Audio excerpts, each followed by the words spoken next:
여러분 안녕하세요. 날씨가 기가 막히게 좋죠. 원래 오늘은 지난 월요일에 공지했듯이 한국외국어대 글로벌 문화 콘텐츠 학과에 이명상 교수가 강의를 하기로 되어 있는데 개인 사정으로 이게 다음 주 수요일로 연기가 됐습니다. 그래서 오늘은 지난 월요일에 강의했던 제일 한인의 이주와 정착의 경험을 계속해서 진행을 하도록 하겠습니다. 우리가 지난번 살펴보았던 것은 식민지 이전에 이주했던 경우, 그리고 식민 통치 시기에 이주했던 경우까지 살펴보았고, 하나의 비극적인 경험으로 관동 대지진 사태 때 6,600여 명 가량의 우리 한인들이 이제 살해당한 그러한 사건들이 있었다라고 얘기를 했습니다. 오늘 우리가 다루려고 하는 것은 해방 이후에 한인들의 인전 귀환과 그리고 또 일본 사회에서의 정착 부터 이제 다룰까 하고요. 올해 초에 안전행정부에 국가기록원이라고 하는 기관이 있는데 거기서 작년부터 우리가 작업을 했었던 기록으로 보는 재외 한인의 역사라고 하는 책이 출간이 됐어요. 그래서 책이 총 3권의 책으로 나왔는데 그 중에서 이제 저는 좀 북미 한인에 대해서 이제 다뤘고, 이 책이 하나의 특이한 점은 이 사진이나 또는 문서와 같은 이러한 좀 더 영상적인 이 자료들을 통해서 우리 재외 한인들의 이주와 정착의 역사를 살펴본다는 그런 면에서 하나의 좀 특이한 점이고, 좀 더 좀 일반인들이 쉽게 접할 수 있는 이러한 형태로 이것이 제작되었다는 거. CD로도 이게 나와 있고요. 가능하면 내가 CD 하나씩 다 복사를 해서 나눠주고도 싶은데, 그러면 여러분이 그거 한 권 하나만 있어도 정말로 재외 한인의 전체 역사를 다 볼 수도 있고, 또 여러분이 국가기록원의 홈페이지에 가면 아마 이거 다운로드 받을 수 있을 겁니다. 한번 들어가서 한번 보고 혹시 문제가 있으면 나한테 한번 얘기를 해주세요. 그래서 오늘 몇 개의 거기서 사진을 갖고 왔는데, 이 사진은 1945년 광복을 맞은 야마구치 현의 제일 한국인의 모습입니다. 일본 땅에서 해방을 맞고서 이렇게 태극기를 이렇게 휘날리면서 이 광복을 기뻐하는 우리 한인들의 모습이죠. 이 하나의 사진이지만 이걸 통해서 우리가 한인들의 그러한 모습들을 볼 수 있다는 것이 굉장히 가치 있는 게 아닌가 싶어요.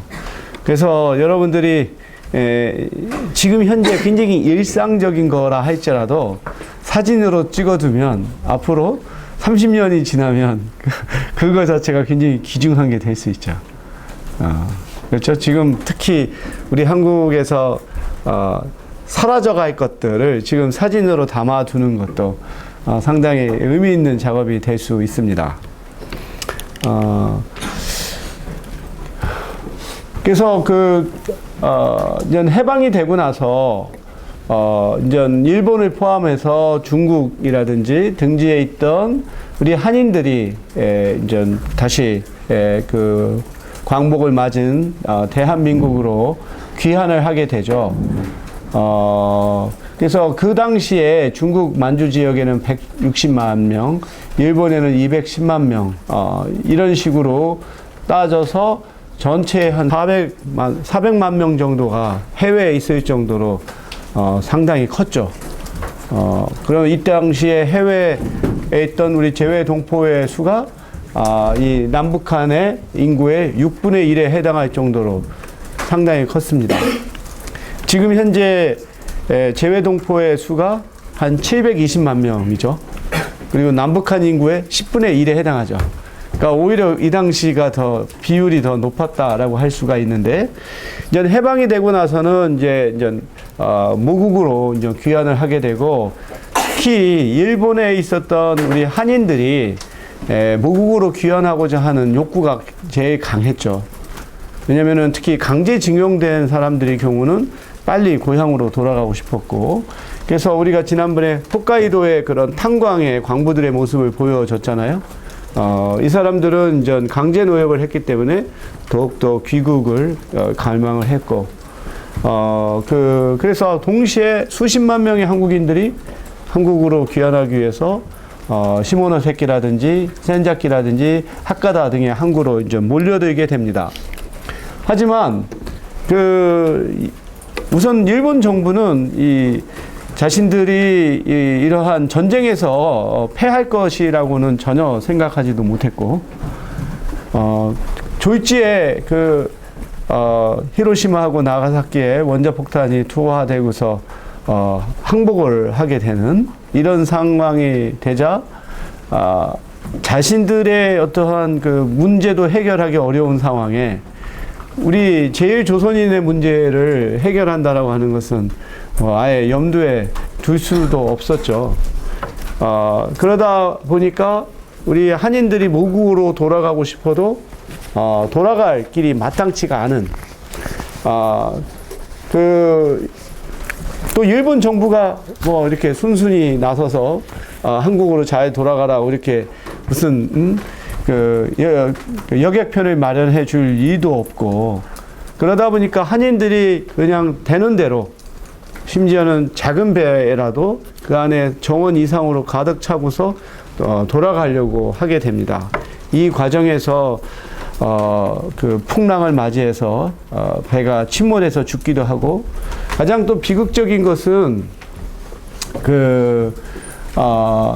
우키시마루라고 하는 배가 아오모리현을 떠나서 부산항으로 가다가 이쪽에 바다에 떠 있던 그러한 총래, 이쪽에 어뢰 같은 것인데 그거와 충돌을 해서 한인이 524명이 죽는 이러한 사태도 발생을 합니다. 이런 과정을 통해서 이제 45년 8월부터 3월까지 남한으로 귀환한 사람이 한 90만 명, 그리고 1950년까지는 104만 명에 이를 정도로 굉장히 많은 수가 일본으로 귀환을 하게 됩니다. 하지만 다시 한국으로 돌아갔지만 거기서 다시 재적응하는 것이 결코 쉽지가 않았어요. 무슨 기반이 있는 것도 아니고, 그래서 다시 또 일본으로 돌아오는 사람들도 있었습니다. 그래서 굉장히 아주 혼란기였어요. 이 시기는 아주 일본 정부도 대책이 없고, 또 광복을 맞이한 한국 정부 역시 정말로 여러 가지 산적한 문제로 인해서 이 귀한 우리 동포들에 대한 대책을 세우지도 못한 아주 그와 같은 무법천지의 시대였었고, 그래서 한 60만 명 정도의 한인들이 일본에 잔류하게 됩니다. 근데 이렇게 잔류하게 된 주된 동기는 우선적으로 이 사람들은 모국하고의 어떠한 네트워크, 연결망 이런 것들이 좀 취약했던 사람들이에요. 가서 어떠한 누가 가족이나 친척들이 자신들을 이렇게 좀 초기에 도와줄 수 있는 그런 기반을 갖지 못했던 사람이라든지, 그리고 또 일본에서 나름대로 또 정착을 했던 사람들, 이러한 다양한 사람들이 결국은 일본에 다시 체류하게 되고, 이 사람들이 결국은 지금 현재 제일 한인 사회에 하나의 토대를 마련한 사람들이죠. 이들이 이민 1세라고 하면 그들의 자식들이 2세, 3세, 4세, 지금은 5세까지 이르는 이들이 하나의 지금 제일 한인 사회에서의 하나의 기본적인 토대가 되는 사람이고, 우리가 그들을 이제 올드 커머라고 불러요. 올드 커머. 근데 이제 뉴 커머는 또 어떤 사람들이냐 하면은 1980년대 말, 1980년대 말에 해외 여행 자유화 조치가 이제 일어나게 돼요. 그러면서 이제 우리 한국인들이 해외로 이렇게 여행을 하고 또 체류하고 이런 것들이 좀 더 자유화되면서 우리 한국인들 중에 일본에서 어떤 일자리를 찾아 이렇게 이주하는, 경우에 따라서는 유학생으로 갔다가 이주하거나 이런 사람들이 이제 80년대 말 이후로 일본 사회에서 이제 정착을 해갖고 지금은 이들의 수가 한 10만 명 이상으로 그래도 인구 면에서는 작지만 상당히 아주 역동적인 하나의 집단들이죠. 이들을 우리가 뉴커머라고 불러요. 근데 이제 이 올드커머와 뉴커머가 여러 면에서 다르죠. 올드커머는 우선 일본에 정착한 기간이 긴 사람들이고, 그리고 무엇보다 이들은 피식민지의 하나의 국민으로서 이 아주 핍박을 받아가면서 살았기 때문에 어떠한 자긍심이라고 하는 거, 국가에 대한 자긍심 또는 한민족으로서의 자긍심이 상대적으로 약한 사람들이에요. 반면 이 뉴커머들은 이미 한국이 80년대, 88년 서울 올림픽 이후로 한국이 이제 국제사회에서 부상하는 이런 상황에서 갔고, 한국인으로서의 정체성이 강한 이런 사람들이라 자긍심이 굉장히 강하죠. 그래서 이 둘이 사실은 물과 기름과 같이 섞이지를 못해요. 그래서 올드커머는 주로 이제 오사카라고 하는 곳이 가장 밀집 지역이라고 한다면, 뉴커머는 이제 도쿄의 신주쿠, 신주쿠의 그런 신옥구보라고 하는 역을 중심으로 우리 한인 마켓이 형성이 되어 있습니다. 여러분 나중에 도쿄에 방문하게 되면 뭐 우리가 가야 될 곳들이 여러 군데 있지만 한번 신옥구보역에 한번 내려서 이쪽에 코리아타운들 한번 보는 것도 하나의 좋은 관광이 될 거라고 생각을 하는데요. 바로 이렇게 이주의 역사에 따라 두 개의 서로 다른 그룹들이 이제 형성되게 됩니다. 이 과정에서 이 오사카라고 하는 도시가 우리 한인들이 가장 밀집한 지역이 돼요.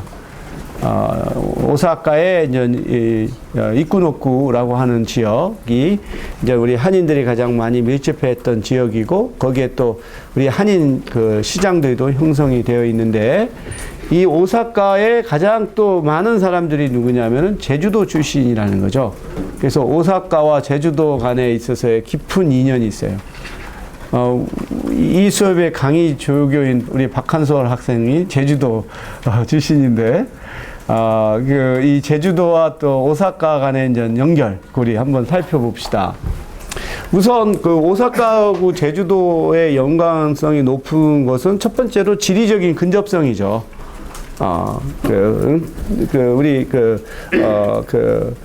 바로 제주도가 이제 우리의 남쪽에 있고 일본 있다 보니까 우선 지리적으로 가깝고, 그 다음에 기미가요 마루라고 하는 배가 전기선이 있었어요. 이 제주도하고 오사카를 연결하는 전기선이 있으니까 사람들이 이동하기가 훨씬 쉽죠. 그래서 한 1930년대 중반에는 한 5만 명 정도가 이러한 제주도 출신의 우리 제일 한인들이 오사카에 살아서 제주도 내 가구당 한 명가량이 일본에서 생활할 정도로 아주 깊은 연관을 갖게 됩니다. 우선 이 지리적인 근접성과 일종의 이제 직통의 이러한 교통편이 있다라고 하는 것이 하나의 또 원인이고, 또 보다 근본적인 원인은 일종의 경제적인 어려움이라고 보겠죠. 제주도가 지금은 굉장히 관광업으로 많이 발전했고, 제주도 땅값이 굉장히 또 오르고 있잖아요. 또 우리 중국인들이 뭐 굉장히 요커들이 많은. 그래서 사실 그 성수기 때 제주도 가면 중국인들한테 쳐서 우리 내국인들이 어디 뭐 제대로 대접도 못 받고, 그러니까 중국인들에 대한 아주 불평불만이 굉장히 높아져 가는데, 이러한 상황은 어떻게 보면 최근의 상황이죠. 근데 전통적으로 제주도는 이 본토에 비교해서 경제적으로 굉장히 어려웠던 곳입니다. 우선 지리적으로 보더라도 이 논농사를 지기가 어렵잖아요. 제주도 자체가 화산으로 만들어진 섬이고, 기껏해야 이제 밭에 있고, 이제 벼농사를 짓기가 어렵고, 결국은 이제 해녀라고 하는 직업이 발달한 것도 이런 바다에서 이제 우리가 해산물을 이제 우리가 수확할 수밖에 없는 이런 상황이고, 두 번째로는 제주도는 조선 고려 조선 시기에 이르러서 굉장히 어떤 중앙 정부의 제약과 탄압이 굉장히 심했던 곳입니다. 그래서 조선 시대 때만 하더라도 제주도 사람들이 만들 수 있는 배의 크기가 굉장히 작게 제한이 되어 있었어요. 큰 배를 만들면 제주도를 떠날 수가 있기 때문에 정말로 굉장히 풍랑에 취약한 소형 성박밖에 이게 만들 수가 없었고, 그리고 또 제주도는 알다시피 이제 일종의 뭡니까 유배지였잖아요. 중앙에서 이제 여러 가지 이유로 이렇게 쫓겨난 사람들이 살던 그런.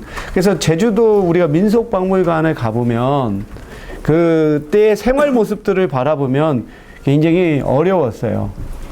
그래서 이러한 경제적인 어려움은 제주도민들의 어떠한 가족 관계나 또는 생활 풍습에 많이 반영이 돼요. 그래서 우리가 제주도에 보면은 가족 관계 면에서 바라볼 때 육지의 기준으로 보면은 상당히 좀 뭐라고 말할까, 예의 범절이 없고, 또는 부모 자녀 간에 그러한 예의가 없는 것으로 보여질 수도 있는.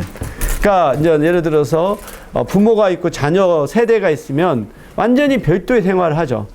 밥을 해 먹는 것도 여기서 해 먹고, 뭐 부모가 굶어도 자녀가 뭐 음식 갖다 주거나 하는 것도 아닌, 하나의 굉장히 각각의 세대가 자기네들의 생계를 책임져야 되는 거, 이러한 것들이 결국은 이런 상황에서는 개인의 서바이벌이라고 하는 문제를 스스로 해결할 수밖에 없는 그런 것이라고 볼 수 있죠. 이러한 상황에서 사실 제주도는 일제 해방기에도 경제적으로 어려웠고, 따라서 이렇게 밖에 나가서 노동을 해서 이제 하는 것이 발달할 수밖에 없다라고 볼 수 있죠. 여기에 한 가지 또 정치적인 하나의 사건은 1948년 4월 3일에 이제 결국은 우리가 해방을 하고 나서 북한하고 남한이 서로 통일하지 못하고 각각 이 선거를 치르게 되는데, 북한에서는 반대했지만 결국 이승만이 남한만의 단독 선거를 치르게 되었고, 그 당시에 이제 제주도에 있었던 그러한 남로당, 이 시기만 하더라도 공산주의자들이 그래도 우리 사회에 많이 있었어요. 그리고 또 한 가지, 이 해방 전후기를 통틀어서 지식인이 치고 사회주의자가 아닌 사람이 없었어요. 이 사회주의라고 하는 것이 굉장히 어필이 됐던 시기입니다.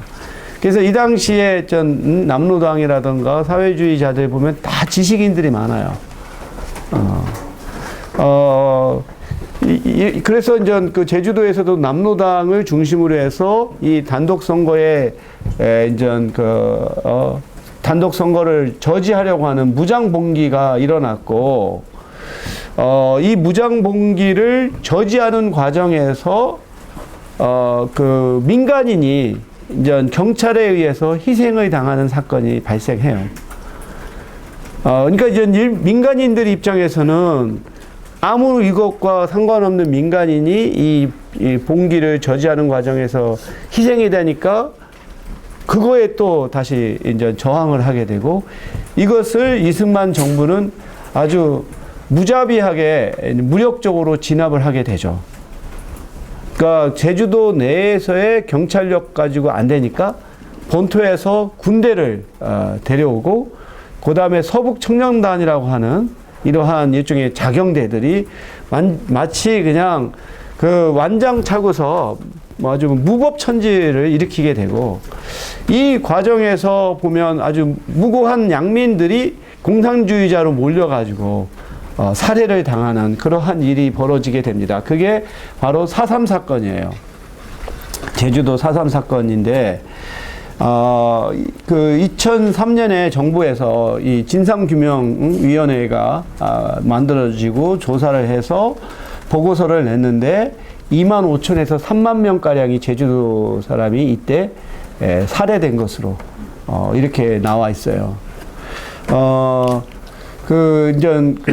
제주도의 4.3 사건을 이제 이렇게 다루는 그 영화도 있고요. 그래서 결국은 한라산이 일종의 이러한 그 무장 봉기한 사람들이 도망쳐서 이제 은신을 하고, 그 다음에 이제 그 군대가 이들을 이제 소탕하는 과정에서 무고한 양민들이 이제 그 희생을 당하게 되는. 그래서 여러분 제주도에 가면 4.3 평화공원에 한번 꼭 들려보세요. 제주도 갈 때 많죠. 단지 이제는 여러분 관광지만 가지 말고 이 역사, 우리 특히 제외 동포들의 그런 이주사도 함께 염두에 두고 일종의 문화 콘텐츠 여행이 됐으면 좋겠는데, 그 제주 4.3 평화공원은 노무현 정부 때 만들어졌고, 노무현 대통령이 직접 가서 4.3 사건에 대한 사죄를 했죠. 그래서 여러분이 한번 4.3 평화공원을 가보면 이것이 어떻게 발달하게 됐는지, 거기에 희생자들이 어떠한 규모로 희생을 당했는지 잘 기록이 되어 있어요. 저도 이제 방문을 해서 쭉 보면서 머리에 드는 것은, 참 우리가 이 4.3 사건을 하나의 무장 봉기라고만 볼 수 있느냐. 그게 지금 소위 보수 우익이 보는 시각이죠. 여전히 그 보수 우익 중에는 4.3 사건을 인정하지 않고 이거는 무장대원들에 의한 봉기로 이렇게 보고 있어요. 하지만 그 군대가 이들을 진압을 하고 했었던 것이 그냥 뭐라고 말할까, 아무 근거 없이 정말로 무고하게 이들이 당했는가 라고 하는 면에서도 또 의구심이 드는, 여러분이 직접 가봐야 돼요. 다시 말해서 결국 처음 시작했던 것은 남로당에 의해서 무장 봉기였고, 이들이 경찰서를 급습해서 사실은 이것이 시작이 됐고, 그리고 또 한국 전쟁 당시에 이 한쪽에서 이러한 그 공산당을 지지하는 이러한 당원들이, 남로 당원들이나 그들의 무장단들이 있다라고 하는 그런 전시 상황에서 정말로 지금 우리가 생각하는 것처럼 상식 있고 민주주의로 이 문제를 해결할 수 있었었나, 굉장히 혼란스럽더라고요. 그러니까 어떤 것이 선이고 어떤 것이 악인가를 정말로 우리가 딱 이렇게 구분하기가 어려운 게 제주 4.3 사건이라는 생각이 들어요. 다시 말해서 한편으로는 우리 그 한국 군대 또는 이승만 정부가 굉장히 가혹하게 폭력적으로 한 것은 분명한 사실이지만, 또 그 당시의 상황을 바라볼 때 또 그걸 우리가 정당화할 수는 없지만 정황적으로 바라볼 때는 그럴 수도 있었던 그런 측면들도 있어서 굉장히 복잡하더라는 거죠. 그래서 하여튼 지금 제가 말하는 부분이 여러분이 실감이 안 날 수 있겠지만, 한번 그 4.3 평화공원에 가서 한번 여러분 스스로 한번 살펴보면은 좋겠습니다. 결국 이러한 제주 4.3 사건은 지금도 뭐 여러분 이 동영상을 한번 클릭해서 좀 살펴보도록 하고, 여전히 논쟁거리로 남아 있는 것이라고 이제 볼 수가 있습니다.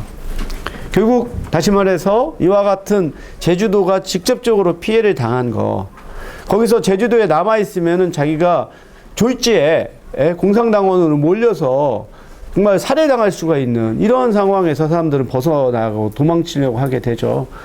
그래서 앞서 말했던 어떤 경제적인 빈곤이라고 하는 구조적인 요인, 그리고 지리적인 근접성, 또 직항 통로, 이런 거에 플러스해서 이러한 직접적인 역사적 사건이 제주도민으로 하여금 해외로 나가게 되는 하나의 원인이 되었다라고 볼 수가 있죠. 하지만 또 일본에 아까 말했던 잔류한 사람들이 있는데, 아까 말했던 것처럼 그 한국의 정치 사회적 상황이 결코 우호적이지가 않은 거였죠. 일본 못지않게 더욱더 혼란스러웠고, 거기 가서 다시 이들이 정착하는 것도 어려운 것이 일본에 남게 된 원인이기도 하지만, 가고 싶어도 가지 못했던 또 하나의 원인 중에 하나가, 이 당시에 일본이 패전하고 나서 일본의 정부가 제대로 서기 전에 미 군정이 통치를 하게 되는데, 메가더 장군이 일종의 이와 같은 미 군정의 인전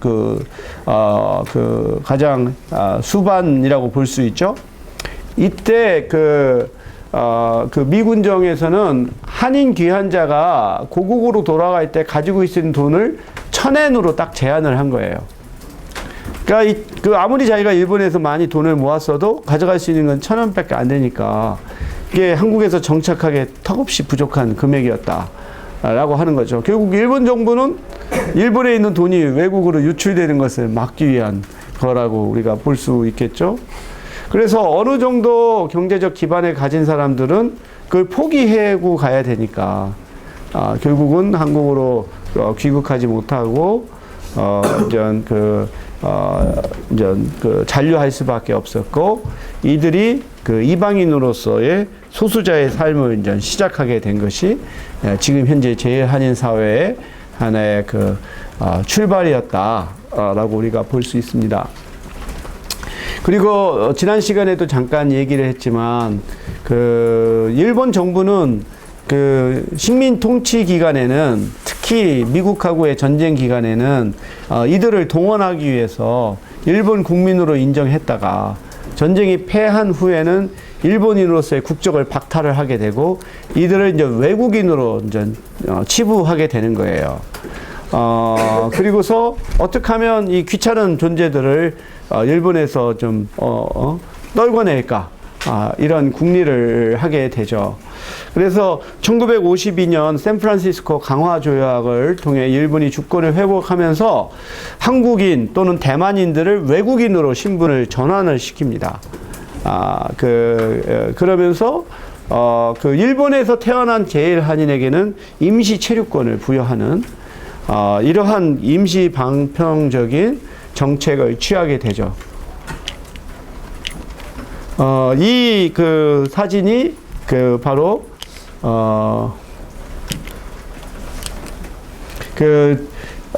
1949년 교토는 오사카에서 기차로 한 40-50분 정도 떨어져 있는, 아주 우리 한국으로 따지면 경주와 같은 곳이에요.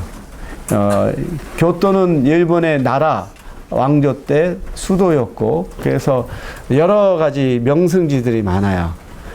대표적으로 금각사, 음각사, 여러분 오사카를 가면 교토도 같이 패키지를 가게 되잖아요.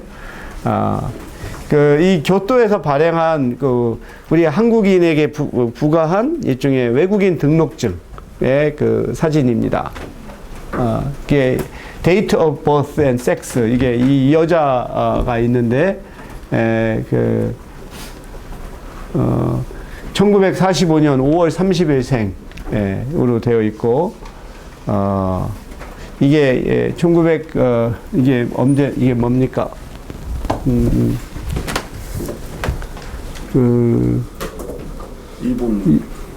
일본 일본 연호.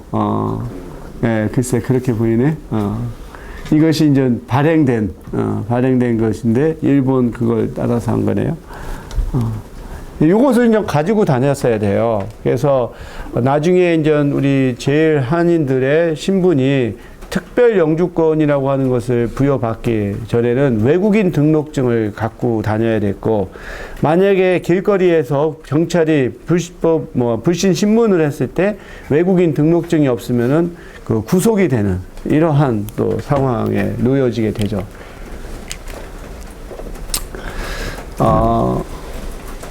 그리고 또 그 일제 때 그 일본군에 참전을 해서 전쟁을 한 사람 중에 패전하고 나서는 전범으로 기소된 한국인은 더 이상 일본 국민이 아니잖아요, 이제. 그럼에도 불구하고 장기 수감하거나 처형되는 이런 식으로 그 자기들한테 유리할 때는 일본 국민으로, 불리할 때는 외국인으로 이러했던 것이 일본인의 하나의 정책이었다라고 우리가 알 수가 있습니다. 그래서 제1한인은 일본에 정주하면서 납세를 비롯한 의무는 다했으면서도 외국인이라고 하는 이유로 건강보험이라든가 연금이라든가 아동수당이라든가 공영주택 입주권 등의 여러 가지 사회보장 서비스로부터는 배제가 되는 이러한 아주 모순된 위치에 놓여 있었습니다. 여기서 이제 가장 문제가 됐던 것이 바로 제1한인들의 법적 지위의 문제죠. 그래서 그 1965년 한국과 일본이 한일 협정을 통해서 관계 정상화를 맺기까지 이들은 일종의 무국적 상태에 놓여 있었어요. 그래서 이제 65년에 한일 협정을 맺으면서 이들은 무국적 상태였기 때문에 국적을 선택을 해야 돼요. 근데 앞서 우리가 설명했던 것처럼 우리 제1한인 사회가 이 민당과 청년으로 이렇게 양분되어 있었잖아요. 그리고 또 어느 한쪽도 지지하지 않는 그런 사람들이 있었고, 그래서 민단을 지지하는 사람들은 한국 국적을 취득을 했는데, 일본 정부가 국교 정상화를 한 것은 남한 정부밖에 없죠. 그러니까 한국 국적을 취득한 사람만이 영주권을 부여받게 됐고, 일종의 그걸 한국 국적을 취득하지 않은 사람은 무국적자로 남게 되는 거예요. 왜냐면 지금 아직까지 북한하고 일본은 국교 정상화를 하지 않았잖아요. 그래서 지금 우리 제1한인 중에도 자신의 어떤 국적을 표기할 때 조선이라고 표기하는 사람들이 있어요.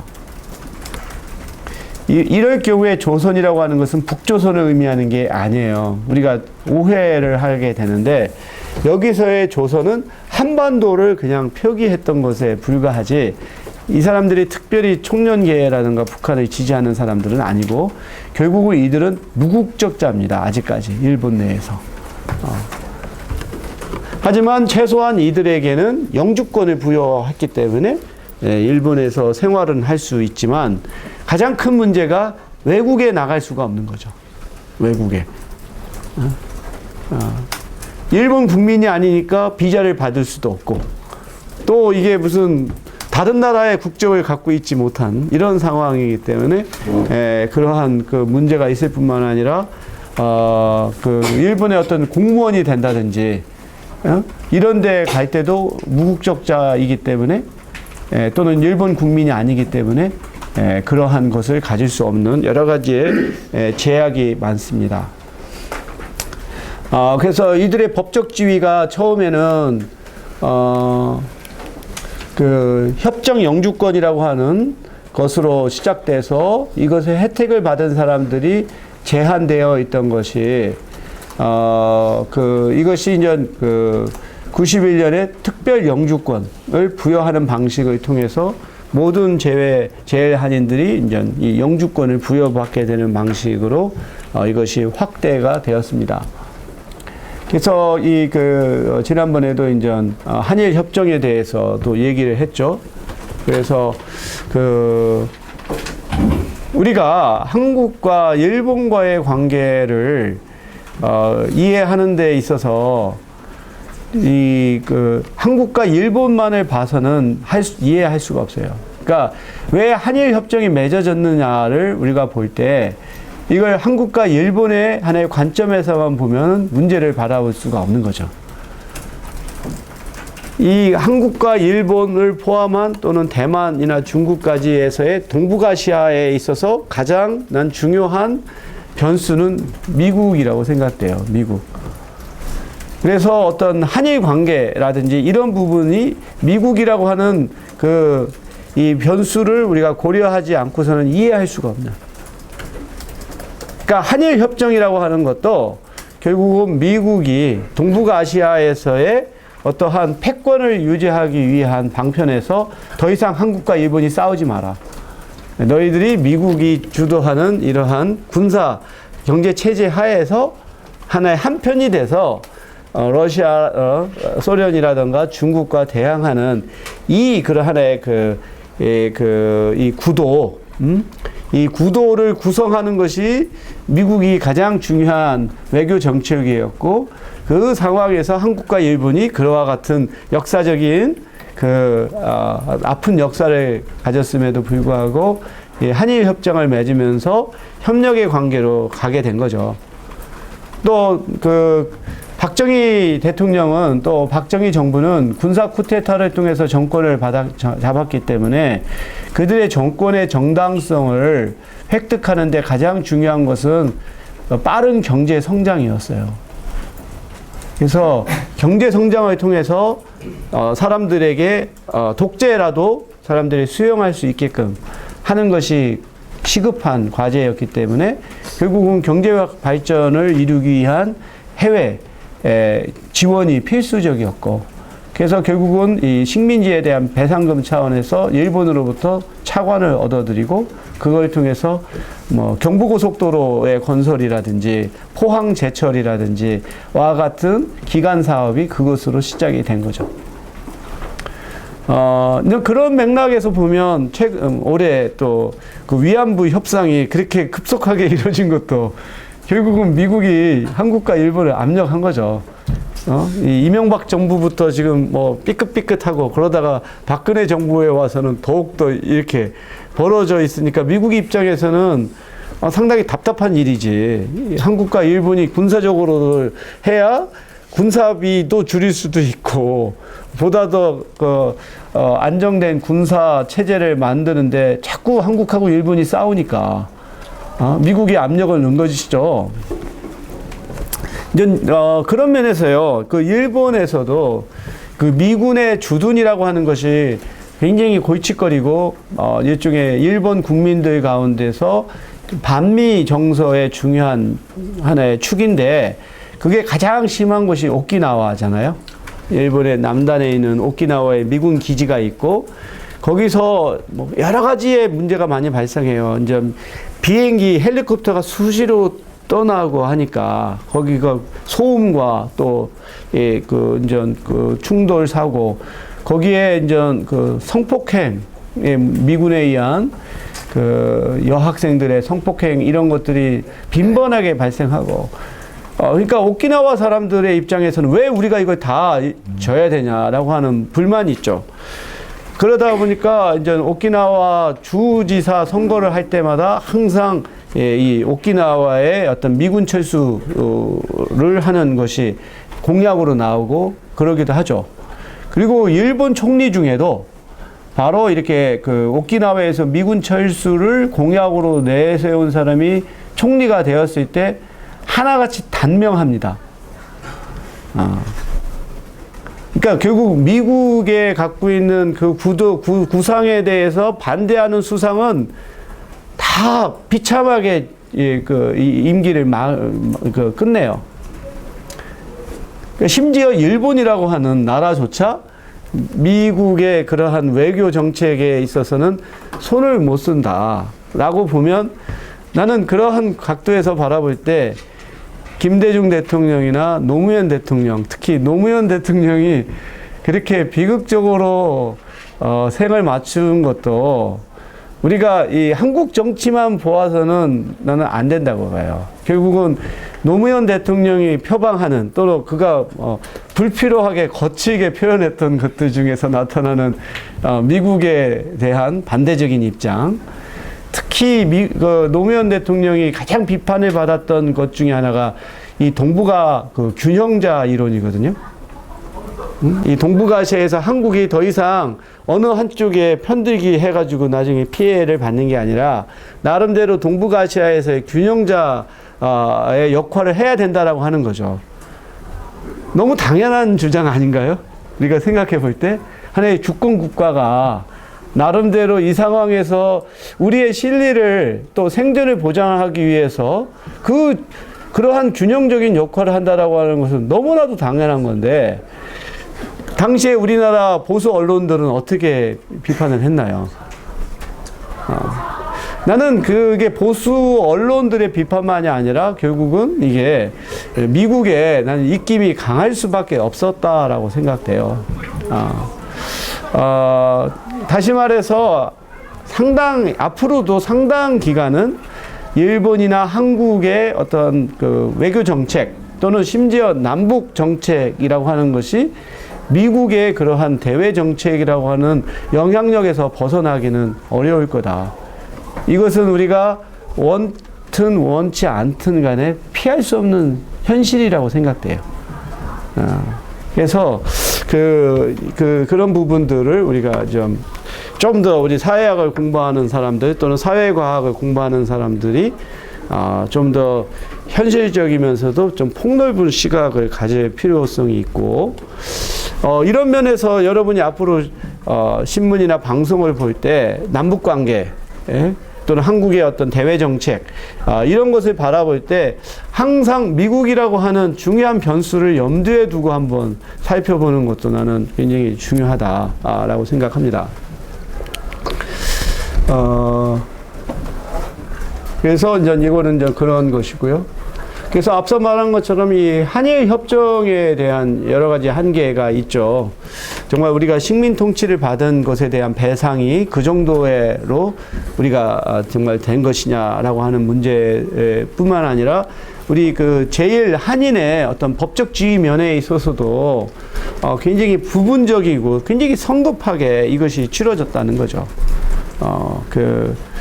그런 면에서 우리나라의 외교부라든가 외교부의 관료들이 항상 일본하고의 관계에 있어서는 항상 뒤통수를 얻어맞는 게 아닌가. 일본에서는 굉장히 치밀하게 모든 것을 다 해서 하는 반면 우리는 대부분 뒤에 떠밀려서 이것을 하게 되고 그러다 보면은 치밀하게 준비하지 못해서 오히려 우리가 손해를 당하게 되는 이번 위안부 문제도 사실 이렇게 정말로 한 번 하고서 이거 불가항력이라고 하는 조건을 다할 사항이냐라고 하는 거죠. 사실 우리가 언제까지 일본하고 우리가 이런 역사 문제 가지고 계속해서 갈등한다는 것은 결코 바람직하지 않죠. 사실 그러기 위해서는 일본 정부가 정말로 좀 명백하게 또 진정성 있는 사죄를 하는 게 필요하다고 봐요. 그리고 한국이 그걸 수용을 하고 그 다음부터는 좀 더 상생적이고 협력적인 것이 나가는 게 정말로 바람직한 건데 아직까지 그거 이루어지지 않으니까 이 역사 문제를 가지고 계속해서 우리가 제자리 걸음밖에 하지 못하는 이런 상황이 사실 굉장히 안타까운데요. 이제 그러다 보니까 이건 딴 얘기긴 하지만 그 일종의 이런 거 보고 우리가 뭐라고 아닌 밤중에 홍두깨식으로 또는 하나의 유탄을 맞은 게 뭐냐면 국내에서 일본 연구하는 분들, 일본 학과가 완전히 이 한일 관계가 이명박 정부부터 박근혜 정부의 기간 동안에 악화가 되면서 지금 전국에 있는 일본 학과가 완전히 지금 폐업 수준이라고 할까? 반면 중국 관련한 중국학과라든지 중문학과라든지 이거는 뭐 완전히 상승을 해서 학생들이 막 그리다 몰리는 반면 지금 대부분의 많은 대학교의 일본 학과나 일본어, 일본 문학 이것이 굉장히 지금 거의 문전 폐업 상황이라고 하더라고요. 제가 아는 우리 제일 한인 연구자가 계신데 호남대학의 일본 학과였는데 지금 상황이 그러다 보니까 이분은 원래 정치 외교를 연구하셨던 분인데 그 일본어를 가리키는 상황이 된 거예요. 그리고 학교에서 온갖 구박을 받고, 그래서 결국은 이분이 원래 정령 교수였는데 그 직을 포기하고 서울대학교 일본 연구센터에 연구교수로 신분을 옮겼어요. 자기는 연구하겠다. 정말로 이게 구박과 모멸을 당하면서 교수직을 유지하느니 자기는 정말로 불이익을 감수하더라도 자기가 하고 싶은 연구를 하겠다라고 옮겼다고 하더라고요. 그게 바로 일종의 이제 지금 국내에 있는 일본 연구센터, 일본 학과가 졸지에 한국과 일본 간에 있어서의 악화된 관계로 인해 가지고 엄청난 불이익을 또 당하는 사태라고 볼 수 있죠. 근데 그렇게 생각해 보면 지금 중어 중문학과나 중국 학과도 항상 이렇게 문정성시를 기대할 수도 없어요. 나중에 중국하고 한국하고 또 외교 관계가 어떻게 되느냐에 따라 또 또 어려움을 겪을 수도 있을 수도 있고. 그런데 이와 같은 것은 저는 굉장히 근시안적인 거라고 봐요. 그러니까 우리가 어떤 학문이든 교육이든 좋다고 해서 막 이게 융성하고 안 좋다고 해서 이렇게 아주 뭐라 할까 쇠퇴하고 이렇게 해서는 안 되는 거죠. 왜냐하면 앞으로 어떻게 바뀔지 모르잖아요. 그런 면에서 정말로 앞을 내다보는 정부라면 지금 당장의 수요가 없더라도 그걸 대비를 해야 돼요. 이제 그게 이제 우리 학자들이 무슨 얘기를 하면 제국의 경험이라고 합니다. 제국. 그러니까 일본은 제국을 이뤘던 나라예요. 영국 못지않게. 제국을 한번 이루어왔던 나라는 지역 연구가 발달해요. 자기네들이 다스리는 지역에 대한 아주 인문사회학적인 아주 기초적인 자료를 굉장히 많이 수집을 합니다. 그게 전통이 있어요. 근데 우리는 피식민지여서 그런 여유가 없어서 그러는지 모르지만, 그러다 보니까 교육이나 연구가 정말로 한 치 앞을 내다보지 못하는 게 아닌가. 그렇게 되는 거죠. 그러다가 어때요? 뭐, 소련하고 국교 수립하고 뭔가 관계가 할 때는 막 러시아 쪽에 막 그러다가 그 이후로는 완전히 사그라들고 이렇게 하면 안 되는 거죠. 항상 우리가 앞으로의 미래를 대비해서 그런 것에 귀중한 역할을 할 수 있는 사람들은 양성을 하고 육성을 해야 되는데 우리가 굉장히 부족한 게 그런 거라고 생각을 합니다. 이런 상황에서 이제 북한은 우리 남한에 비교해서 일찍이 재외동포에 대해서 상당히 적극적인 정책을 펼쳤어요. 북한의 헌법에 보면 일본에 있는 제1동포를 포함한 해외에 있는 모든 동포들을 북한의 국민으로 인정을 해요. 아예 헌법에. 그런 것도 있고, 또한 당시에 60년대, 70년대까지만 하더라도 사실 북한이 우리 한국보다, 남한보다 경제 사정이 더 좋았어요. 여러분, 이 얘기하면 아마 내가 10년 전, 20년에 이런 얘기하면 분명히 끌려갔을 겁니다. 근데 많은 경제학자들이 이제는 다 얘기해요. 1974년까지 북한의 어떤 경제 수준이 남한보다 더 높았어요. 그러던 것이 왜냐면은 가장 중요했던 것은 북한은 당시에 소련과 중국과의 우호적인 관계를 맺으면서 많은 지원을 받았어요. 받았고, 일찍이 북한은 남한보다 더 이 공업이 발달을 했었고, 그래서 74년까지만 하더라도 북한이 경제 사정이 남한보다 더 유리했습니다. 그러던 것이 이제 70년대 후반으로 가면서 우리가 북한을 앞지르게 된 거죠. 그런데 북한이 항상 우리가 보다 못 살았던 게 아니에요. 이러한 차원에서 북한 정부는 이 일본에 있는 제1동포들의 특히 민족교육에 굉장히 많은 투자를 해요. 지금은 불가능하지만 예전에는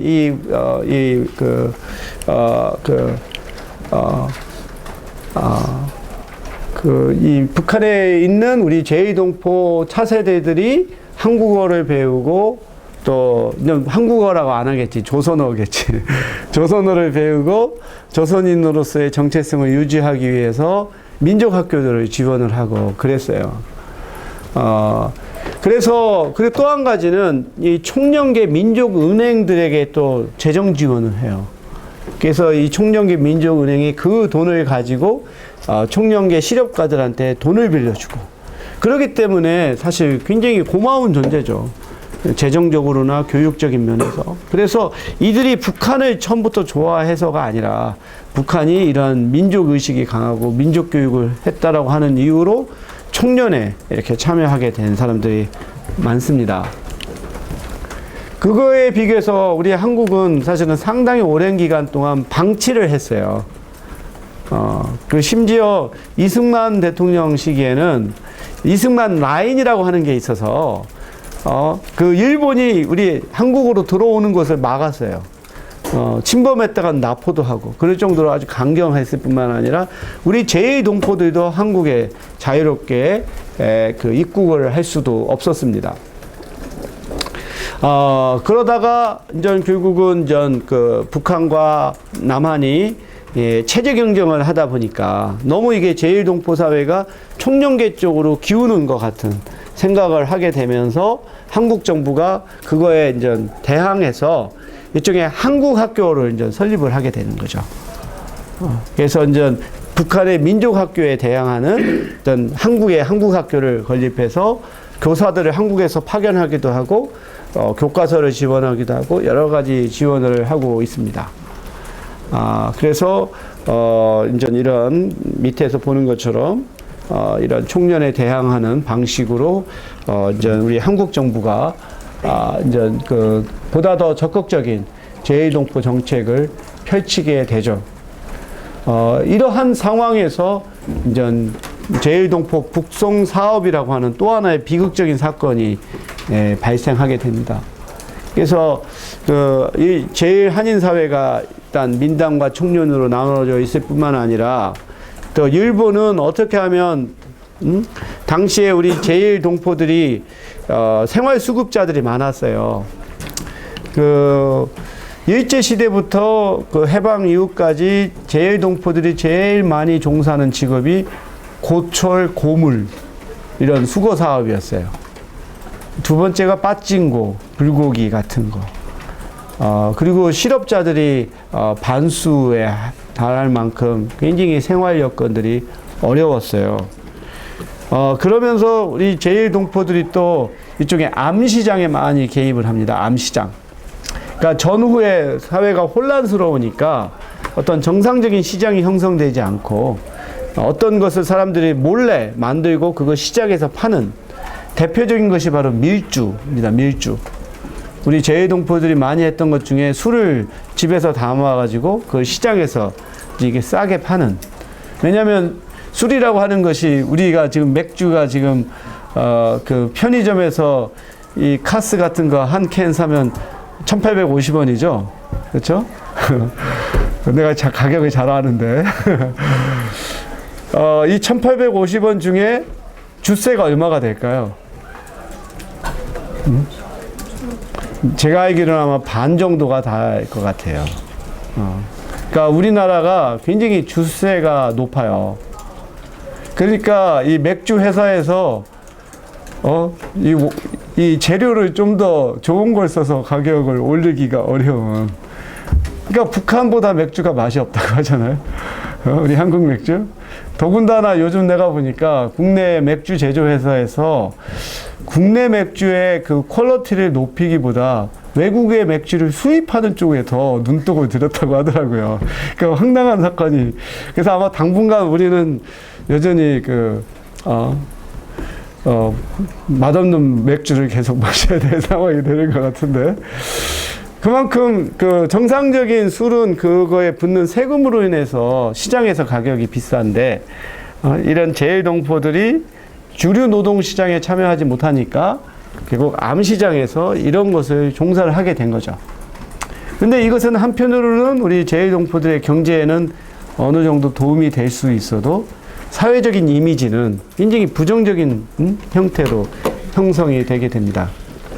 그러면서 일본에 있는 대동포들의 경제적인 사정이 안 좋고 상당수가 기초생활 수급자이고 이러다 보니까 일본의 입장에서는 일들을 떨궈내고 싶은 이런 욕구가 강했고 반면 북한의 경우에서는 한국전쟁 이후로 많은 사상자가 발생해서 경제개발을 하는 데 필요한 인력이 필요했고 이 두 가지가 서로 맞물려 가면서 북성사업이라고 하는 것이 진행이 됐습니다. 그래서 이게 1959년부터 84년까지 총 9만 3천 명이 일본을 떠나서 지상의 낙원이라고 이렇게 선전했던 북한으로 가게 되죠. 그래서 이들이 초기에는 북한 주민보다 더 생활 수준도 높았고 또 북한에서 대우를 받았어요. 그리고 또 일본에 있는 그 가족들이 송금을 해주니까 그걸 받기 위해서 이들을 잘 대하다가 나중에는 이들이 이제 불순 계층으로 차별을 받게 되고 어떤 탄광 같은 데로 쫓겨나가게 되고 그러한 상황에 놓여지게 됩니다. 이게 1959년에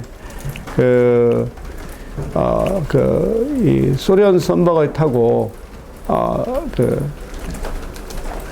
일본의 북서 쪽에 있는 항구를 떠나 이제 북한으로 가는 이러한 모습입니다. 그래서 이때 이들은 북한 정부는 북한을 이제 지상의 낙원이라고 선전하면서 북한에 오면은 무료로 대학 교육을 시켜주고 직업을 알선하고 주택을 준다라고 하는 이러한 선전을 했고 일본에서 이렇게 차별받고 서름당했던 한인들이 그걸 믿고 이제 이렇게 떠나게 되는 그런 모습을 보게 되는데 결국은 이들이 다시는 일본으로 돌아오지 못하는 그러한 길을 겪게 되죠. 이때까지가 좀 굉장히 암울한 시기였다고 하면, 이제 1930년부터는 일본이 이제 국제화를 추구를 하고, 일본에서 다문화 공생이라고 하는 움직임이 벌어지게 됩니다. 그러면서, 이제 한인에 대한 이러한 차별, 이러한 부분들이 이제 점차 완화되기 시작을 하고요. 그리고서 여기서 보면은 이제 일본 중앙정부가 2005년을 기점으로 해서 다문화 공생이라고 하는 정책을 펼치게 되고, 그 다음에 특히 지방자치단체 차원에서 외국인들을 하나의 지역 주민으로서 수용을 하고, 이런 내국인과 같이 공생하는 방향으로 이러한 협치라고 하는 것이 이루어지는데, 이러한 것이 가장 잘 일어나는 곳이 이런 외국인들이 많이 거주하는 그러한 곳들입니다. 예를 들어서 왜 안 넘어가?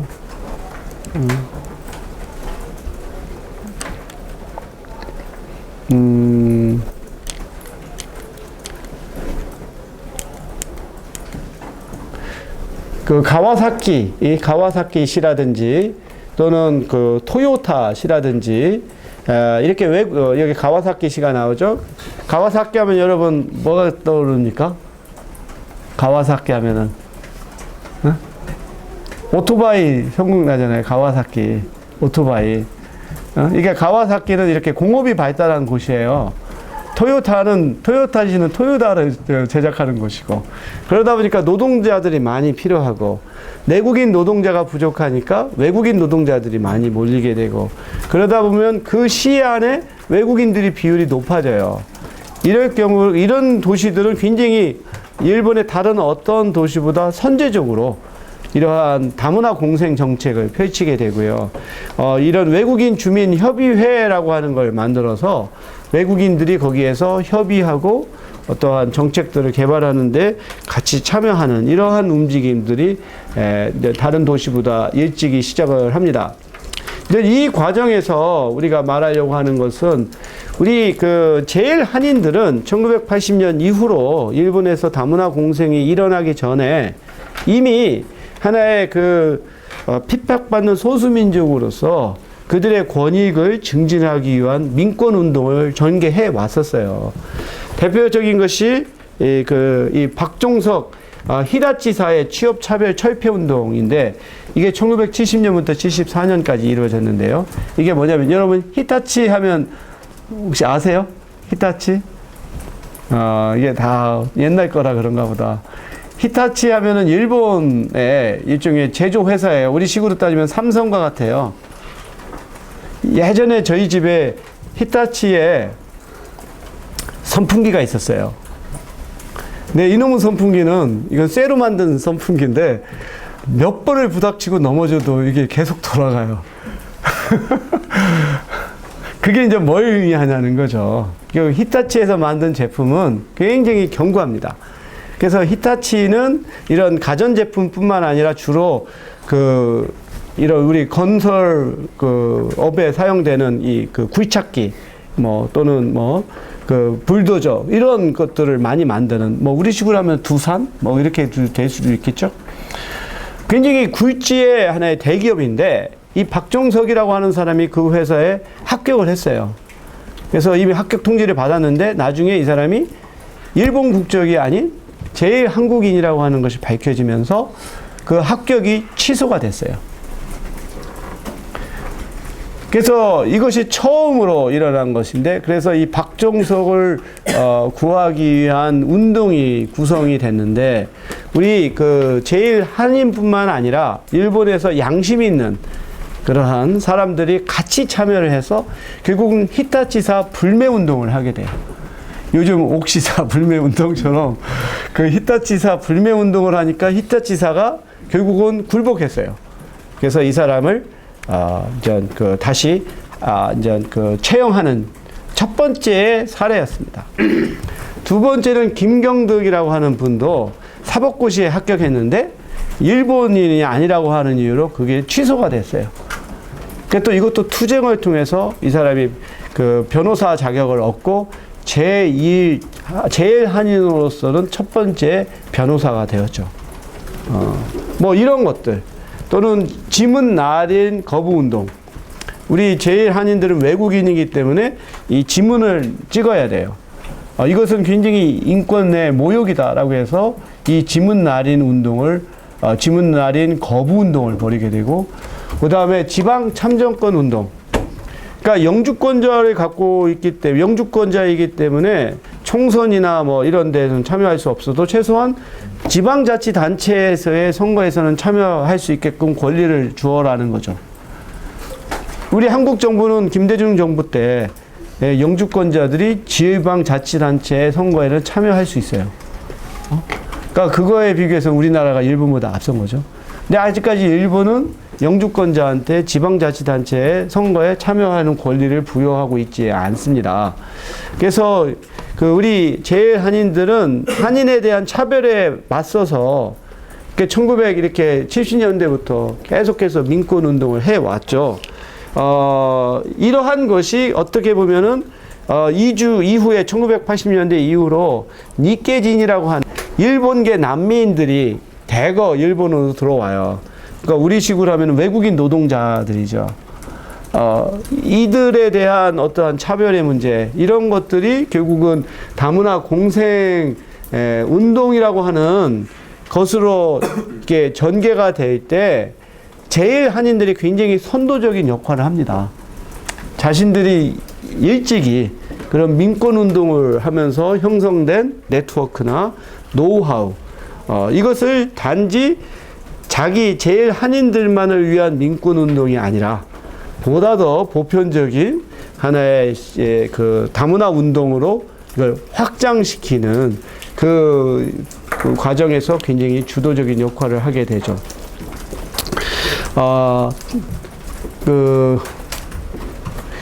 이제 또 한 가지 중요한 것은 뭐냐면 일본 사회에서 제일 한인들의 어떠한 인구적인 비중이 이게 언제입니까? 한 2008년 정도죠. 2007년 내지 2008년을 기점으로 해서 더 이상 가장 큰 외국인 집단이 아니라 제2의 외국인 집단으로 이게 이제 줄어든 거죠. 거기에는 이제 기화 같은 걸 통해서 이제 더 이상 자기 자신을 한인으로 이렇게 정의하는 사람들이 계속해서 주는 거죠. 이미 이민 5세가 됐으니까. 반면 지금 제일 최대 집단은 누구냐면은 중국인이에요. 일본에서 제일 큰 하나의 외국인 집단이 중국인인 거죠. 그리고 또 한 가지는 중국인이 가장 큰 집단이 됐을 뿐만 아니라 이렇게 그 남미계, 브라질이라든지 또는 필리핀이라든지 페루라든지 여기에서 온 사람들도 하나의 외국인 집단을 형성한다는 얘기죠. 그래서 나는 사실 이것을 가지고 아직까지 논문은 안 썼지만 하나의 아이디어는 뭐냐. 우리가 70년대, 80년대에 또는 90년대까지 제일 한인은 가장 하나의 visible minority였어요. 가장 눈에 띄는 마이너리티이기 때문에 어떻게 생각하면 타겟이 하나잖아요. 일본인들이 갖는 배타적인 민족주의의 타겟이 우리 한인한테 쏠릴 수밖에 없는데 이제는 한인들이 제2의 집단이 된 거예요. 그리고 제1의 타겟은 이제는 중국인입니다. 그래서 일본에서 중국인에 대한 이미지는 굉장히 부정적이에요. 이제 뭔가 중국인하고 관련된 기사를 보면 범죄로 나오고, 이시하로 신타로라고 옛날 도쿄 주지사 같은 경우는 아주 막 중국인에 대한 아주 그냥 그 인신 공격적인 발언도 서슴지 않고, 그래서 어떻게 생각해 보면은 일본인들의 타겟이 한국인에서 중국인으로 이렇게 옮겨간 것이 상대적으로 우리 한인들이 그러한 편견과 차별로부터 좀 더 벗어날 수도 있는 그 계기가 아닌가라는 생각도 하게 되는데, 그래서 앞서 말한 것처럼 우리 한인들이 일본에서 일어나는 다문화 운동에 굉장히 주도적인 역할을 했다는 거, 그리고 이게 원 코리아 페스티벌이라고 한번 여러분이 슬라이드를 한번 보세요. 이게 이제 그 정갑수라고 하는 분이 시작한 것인데, 처음에는 남과 북, 민당과 총련을 구분을 넘어서 통일운동을 우리가 함께 하자. 그런데 통일운동을 하면서 어떠한 이걸 어떻게 하면 타이 정치화하고 타이 이념화할까를 고민하다가 이걸 페스티벌의 형태로 발전을 시켰어요. 그래서 처음에는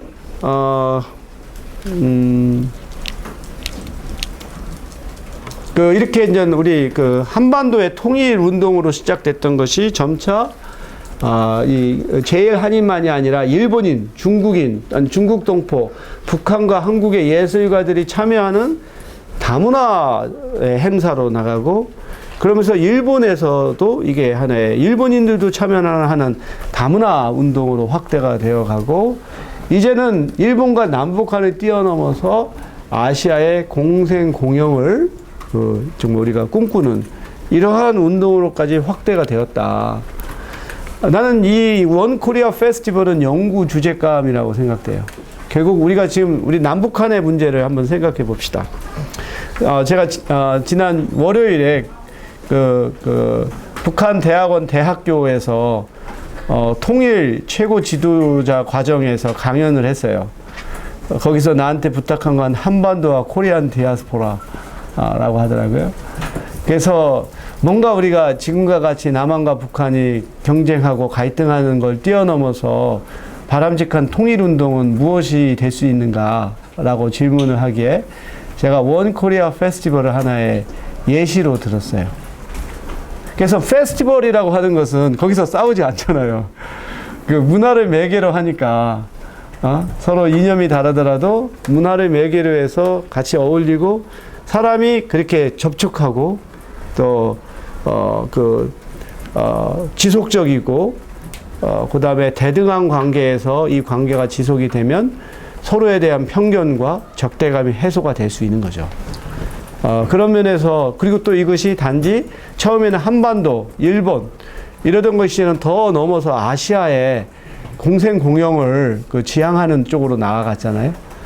그래서 나는 앞으로 우리가 하는 것이 정말로 처음 시작할 때는 한국 또는 남북한 이런 것으로 시작할 수 있어도 우리가 지향하는 바가 좀 더 보편적이고 상위적인 곳으로 발전해야 더 많은 사람들이 공감하고 참여할 수 있는 형태로 발전할 수 있다. 그런 생각을 합니다. 그럼 오늘 수업은 여기까지 하겠어요. 네.